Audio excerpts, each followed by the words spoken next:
Hi, I'm Casey Lee Dykes, and I attend Northport Baptist Church. Here with my family, we've been members here since the end of 2019, and I currently work in our children's ministry, teaching on Wednesday nights.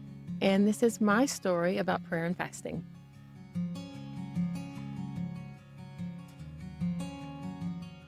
When we talk about praying and fasting, a lot of times it can seem very daunting. I grew up in a Southern Baptist church. I was saved at the age of 7. And we talked about fasting, but never really fully participated in a fast.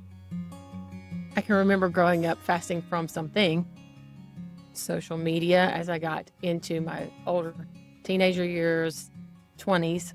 Before that, it was TV or something that you used to put your time into and chose to focus on your time with God instead. But never really participated in a fast in biblical terms. Not until we came to Northport Baptist.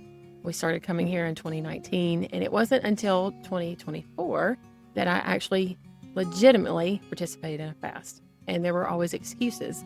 Especially in my 30s, I started having children. So when a fast would roll around, oh, I'm pregnant. I've stayed pregnant quite a few times. But in 24, I was pregnant again when our church participated in 21 days of prayer and fasting. And I felt the Lord speak to me, and He called me to fast. And I thought, okay, we are going to do this. We are going to be obedient. Because ultimately what God calls us to be is obedient. And so I decided to fast. And at the start of that fast, I prayed and I asked God, I said, I want to see you do something big. I want to see it. And I was hopeful in that, and I had faith and I believed in that. And so we jumped in, and I did the Daniel fast and prayed, fasted, prayed, fasted. I didn't see anything. Prayed, I fasted. God, I want to see you do something big. But I wasn't seeing Him do anything big. I wanted to see a revival break out. I didn't want to limit Him to anything, but I wanted to see something big.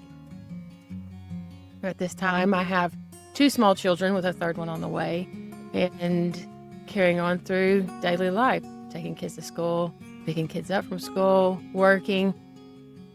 And towards the end of that fast, that last week, continued to pray, God, I want to see you do something big. Monday rolled through, Tuesday rolled through, Wednesday rolled through. Went to church that night, and I was disappointed and a bit frustrated, but just down because I hadn't seen anything. And in frustration, I prayed, God, I believe you can do something big. I want to see you do something big. I prayed that and I dropped it. That Thursday, I didn't spend a lot of time in prayer. Still fasted, but I was a little bit disappointed. Normal routine. Picked up my kiddos that evening from school, and on the way home from the back seat, my oldest tells me, Mom, I need to tell you about today.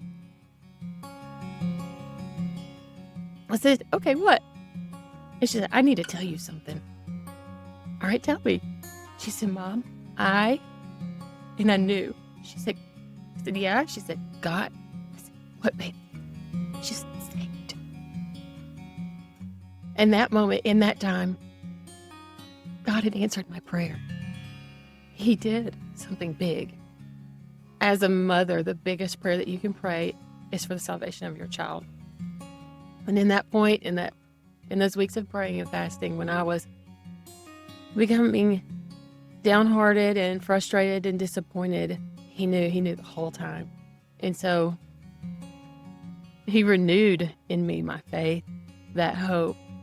And now you couldn't get me to not fast. And so each year that Pastor John calls us to corporately pray and fast, I'm there, I'm in. And I go wherever He leads, because He did do something big. He did something big, huge in the life of my child. In my prayer life, He answered one of the greatest prayers that I could pray, because I was obedient. And so for that, I want to tell you that if you haven't participated, if it's scary, it is scary the first time. If it seems like a struggle, it is going to be a struggle, but that's the point. The point is to be obedient and rely on God. So I encourage you, if you haven't yet dove in, I encourage you to dive in and join us in prayer and fasting.